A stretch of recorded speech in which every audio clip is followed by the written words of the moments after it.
Hello everybody, this is Crow the Sandler fan once again, and today I'm going to do one more movie review for today, as I've been doing a lot today lately, and that would be on the 2020 animated movie, which is made by Warner Brothers and Warner Animation Group, and that would be on Scoob. So the plot for Scoob is, it takes place back when Scooby-Doo was a puppy and Shaggy was a kid, and it shows how Shaggy and Scooby-Doo first met, and then now that and it also tells the story of how Shaggy and Scooby-Doo met Daphne, Fred, and Thelma, and how they became mystery detectives. And then years later in the movie, Shaggy, Fred, Daphne, and Thelma are now adults, but they're still always good at mystery solving to this day.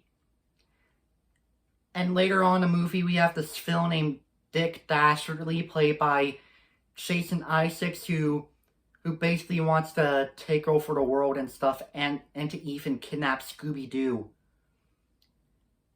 And later on in the movie, Shaggy and Scooby meet Blue Falcon and Dynamite, and they team up together to stop Dick Dastardly, and that's how I can explain the plot for Scoob.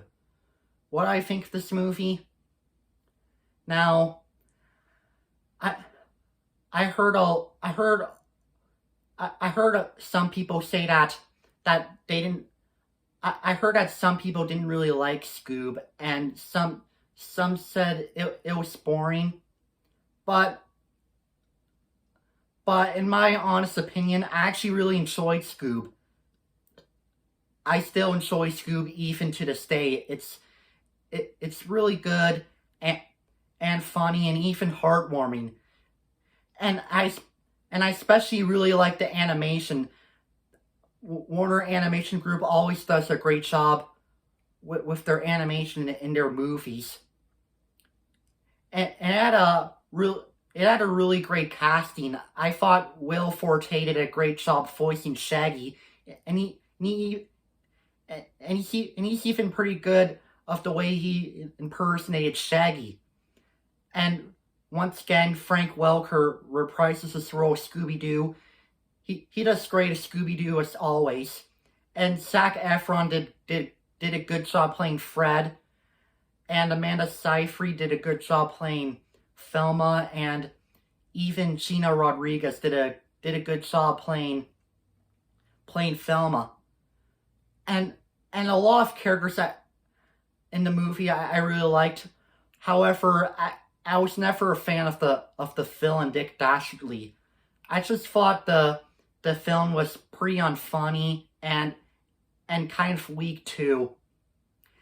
And I thought Jason Isaacs did alright voicing the villain, but I did like Jason Isaacs a lot better as Captain Hook in the 2003 Peter Pan movie. Oh yeah, and Mark Wahlberg is also in this movie too. He did a good job voicing Blue Falcon. Blue Falcon was a pretty likable character. And yeah, there are a lot of funny scenes I liked in this movie. One funny scene I did like is that scene where Shaggy and Scooby-Doo were singing the song "Shallow," which is from A Star is Born, the 2018 remake. That part was pretty funny. Oh yeah, and what I also really like about that movie is that Simon Cowell has a cameo appearance in this movie.